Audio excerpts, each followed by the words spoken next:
The Cincinnati Reds pitching has been red hot. Can they stay hot tonight against the Marlins? This is Locked On Bets, the daily betting show that means business from the Locked On Podcast Network. Hosted by Lee Sterling and Kevin Rogers, they're dropping fearless picks with an inside edge to put money in your pocket. If there's action, they've got the lock. This is where smart bets start. It's Locked On Bets. Welcome to the Tuesday edition of Locked On Bets. Kevin Rogers and Lee Sterling of Paramount Sports with you. And as always, we appreciate you making Locked On Bets your first listen of the day here on the Locked On Podcast Network. As we spread it out today, baseball, hockey, NBA, college basketball season over. The Michigan Wolverines, the national champions. Lee Sterling had the Yukon Huskies last night with the points. That was a winner. We'll talk more about that coming up in just a moment. But first, we begin in baseball. The Reds, their pitching looks pretty good. Sparky Anderson would be proud as we take a look now at our wrong team / player favorite. What the fuck? WTF.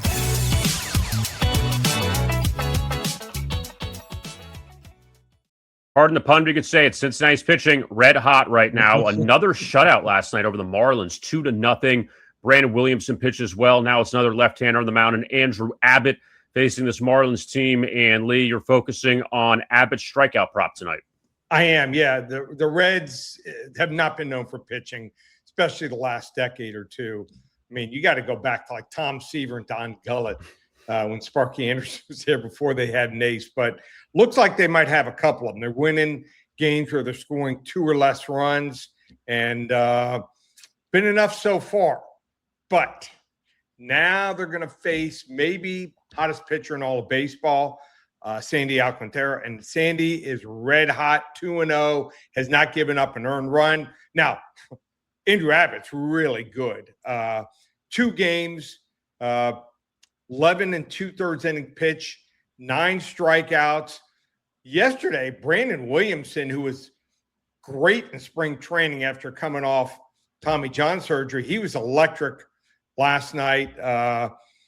But the problem here for Andrew Abbott, even though he's a very good pitcher, I mean, he's right up there, he's not a strikeout guy.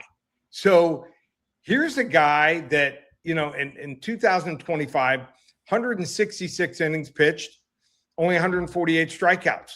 2 years before that, where he's been 500 or better, has not averaged a strikeout per inning here. And Miami's a contact hitting team. So Brandon Williamson last night, 6 2/3 innings pitched, only gives up three hits and 1 walk, but only 4 strikeouts. Miami doesn't swing for the fences. They know they're not home run hitting team. They're just looking to make contact here. So he might be able to hang in there and get outs, but I just don't see more than 5.5 strikeouts. We're going to go with the wrong player favorite here. Andrew Abbott, pitcher for Cincinnati Reds, under 5.5 strikeouts. I just don't think he can keep up with Sandy tonight. All right, and we'll see if the Reds can continue this winning streak. They swept the Rangers over the weekend, beat the Marlins last night, and the Marlins, who were playing well out of the gate, they've dropped 3 of their past 4, so we'll see how that one unfolds tonight in Miami. So college basketball season now finished, Lee, and the Michigan Wolverines, they look like the best team all year in college basketball. They finish off the championship. Dusty May gets his first title, and they defeat Dan Hurley's UConn squad, who was playing their 3rd national championship game in 4 years. They'd won the previous 2 times, but you did have UConn and the points. So Dan Hurley in the tournament, the numbers are just amazing. So in spite of the loss, though, they still covered. But what were your takeaways from last night in the final game of the season?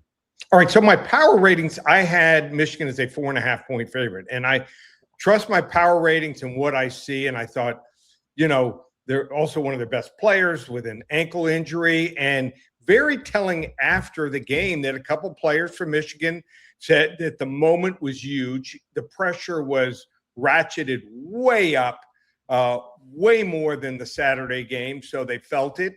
You know, they weren't 100%.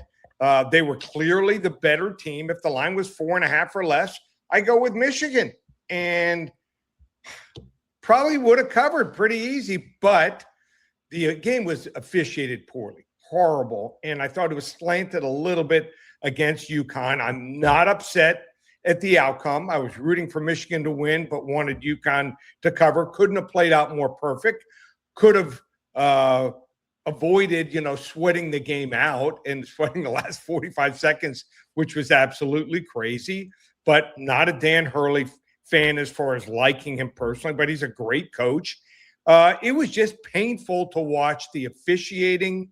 And, there was one sequence, I think, over a couple minutes where should have been an offensive foul called on Michigan, should have been a traveling. The guy just slips down, isn't even touched, but they called 2 fouls on UConn.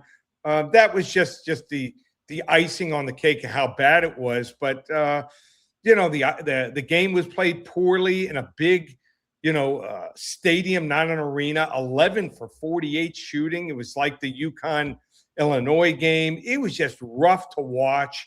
They got to make some changes in college basketball. You can't have these huge salaries, NIL deals for some teams and the small teams if you want to continue March Madness where they're basically not spending a dime, or else they have no chance to pull off, these upsets and get to the Final Four. So I know I'm getting a lot in here, but even though I won and I'm very happy, upset that just thought it was a bad production from the players, from college basketball, from the officials. The announcing team was awful. It was like they're in their own world, couldn't realize what was going on. So I'm rambling on and on, but the bottom line is we won with UConn plus the 6.5 to 7. Grateful for that, but everything else about the game was terrible. And I understand they're never going to change this because of money, but because college sports, right, has nothing to do with money, right? The football stadium thing is just, after all these years, you never see good offensive games. It's always bad offensive games, the elevated court, these guys aren't used to playing in 70,000 seat football stadiums. They're used to playing in 15,000 seat arenas. And I don't know why that's just never going to change. I wish that would change and just make it uniform. That's not uniform, playing the most important games of the season in a completely different venue, type of venue. And another note on Michigan before we move on from this, Lee, I saw someone tweet this out. They said that not one player on Michigan, or maybe it was either not one player or not one starting 5 player, enrolled at Michigan. They were all transfers. One guy was 25. Everyone was around 22. And it's like they said with Indiana and football, that it's just a different game. It's just, you're not getting guys that are there from day one and developing them. It's just, okay, you want to come here, here's your money. You want to come here, here's your money. You want to come here, let's go. Let's put the best team together. And that was the end result. Yeah, in football, make it 10, 15, 20 million. That's a salary. You got to have a salary cap there for all the teams. Teams don't want to use it. If UCLA, for instance, wants to spend 7 or 8 million, fine. If Miami wants to spend 20 million, let them. But if you got some teams, I don't know if people know this. Miami football, for instance, is funneled from their healthcare system that makes, I believe, $800 million a year.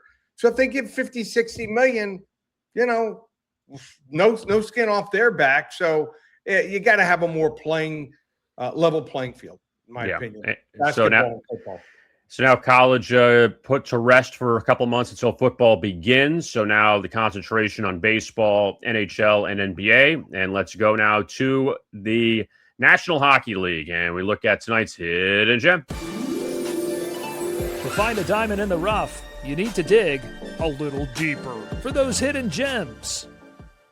One team, Lee, that we have focused on, at least that I focused on a lot during these NHL Hidden Gems, has been the Boston Bruins, especially in the first period. And tonight they are in Raleigh against the Carolina Hurricanes. Now, the Hurricanes, the top team in the Metro, they're still trying to play for that overall home ice in the Eastern Conference.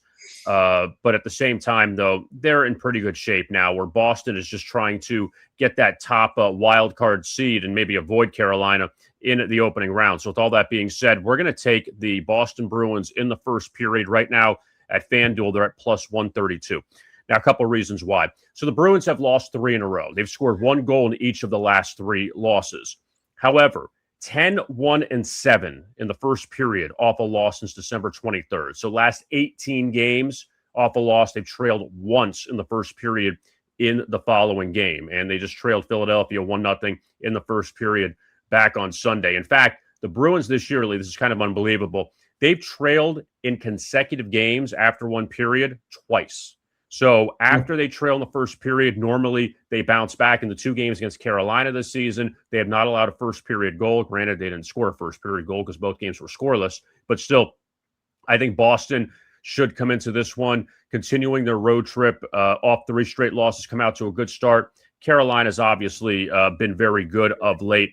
And the Hurricanes off a loss to Ottawa back on Sunday. Let's go with the Boston Bruins. Let's take them plus the plus money against Carolina in the first period. If it's a tie, you got to push, you get your money back. But I like them to take the lead after one here. So that's our NHL Hidden Gem.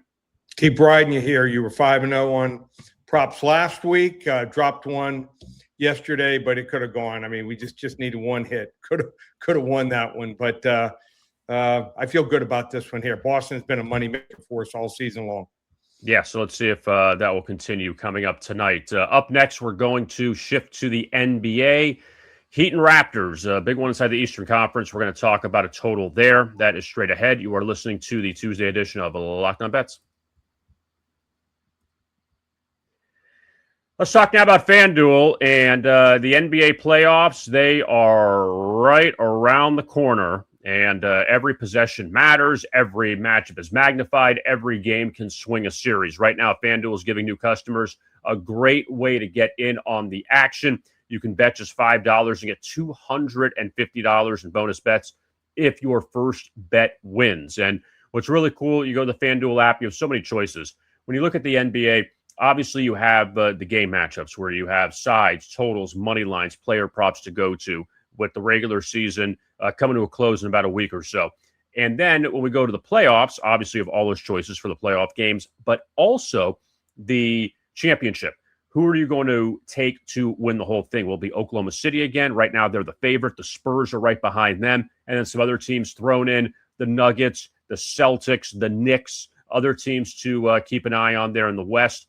And you want to take a shot on the Lakers. They're a little beat up right now, but you get some good money on them if LeBron can carry them all the way to the finals. But you have a lot of choices at FanDuel. It makes the entire playoff experience more engaging from start to finish. So head to FanDuel.com to get started. FanDuel, play your game. We continue Locked On Bets here on a Tuesday. Kevin Rogers and Lee Sterling of Paramount Sports. Let's now head to the NBA for our blowout special. Oh, boy. Last one out, turn off the lights. This one's a blowout.